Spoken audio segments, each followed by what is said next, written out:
Hello mga mare! Chocolate crinkles tutorial naman ang gagawin natin ngayon. Ito yung mga crinkles na nakikita nyo sa mga bakery. Para turuan ko kayo kung paano to ginagawa. Let's go!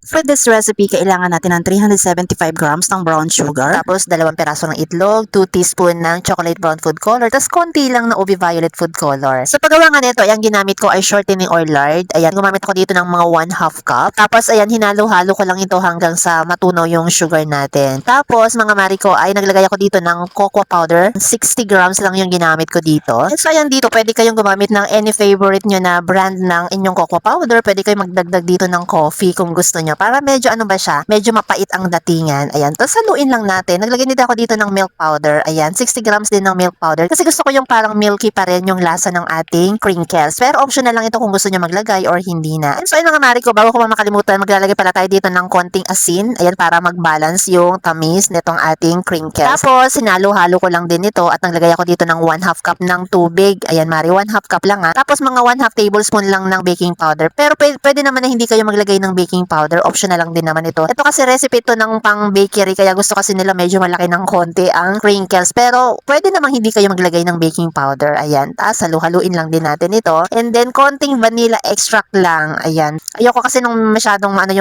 malasa yung vanilla extract. Tapos nagsip ako dito ng kalahating kilo ng third class na harina. Usually kasi kapag gumagawa ako ng ganitong mga cookies or crinkles, third class talaga ang ginagamit ko. Ayan. Tapos sinift ko lang para walang buo-buo ng harina dyan. Syempre hinalo-halo ko lang ito para mag-combine sila at para makabuo tayo ng magandang dough para sa ating crinkles. Tapos magdadasal lang ako dito ng konting sugar kung saan natin puputulin o ikakat yung ating mga crinkles. Ayan. Mga mari ko, dapat ganito ang dough ng inyong crinkles. Ayan. Medyo basa-basa pa talaga itong ating crinkles. Pero huwag niyo pong babaguhin yung mga ingredients niyan kasi ito, ganito talaga siya dapat. Ayan. Mamasa-masa talaga yan. Hindi para kapag naluto siya, parang moist pa rin yung crinkles ni mga mari. O, ayan. Tapos ngayon, ang ginagawa ko nga dito ay, yung pagkakat ko nito ay pahaba. Na usually, ganoon ang ginagawa ko pag nagkakat ako ng crinkles or kahit na anong cookies. Ayan. So, parang pinapahaba ko lang siya. Tapos, saka ko po siya ikakat. Na matatansya ko na talaga kung gaano siya kalaki. At ito na nga yung aking mga ginawa. Ayan, o diba, pantay-pantay. Tapos, ikakat mo na lang siya isa-isa. Pero kung gusto nyo po na manually magtimbang kayo isa-isa, ay okay lang din naman. Pero yan, usually mga 23 to 24 grams yan. Ayan, halos pare-parehas ang timbang yan. Ayan, kasi, ganyan na yung style ko. Ayoko na kasi magtitimbang pa ako ng isa-isa. Ayan. So, parang tansyado na lang. And then, share ko na nga rin pala itong aking nabili na spatula at the same time ay scraper na rin. Ayan. Pangkat ko na rin ito. Napakaganda nga neto kasi ayan. Madali mo lang din siyang linisin at malaki talaga ang silbi neto sa mga nagbi-bake. And so, ito na nga, nakat na nga natin lahat ng crinkles. So, ngayon naman, i-coat natin siya sa powder sugar. So, ayan, powder sugar to mga mari ko. Ayan. So, usually, diretso nyo siya na ilalagay sa powder sugar ay hindi talaga yan madikit. Ayan, kagaya neto.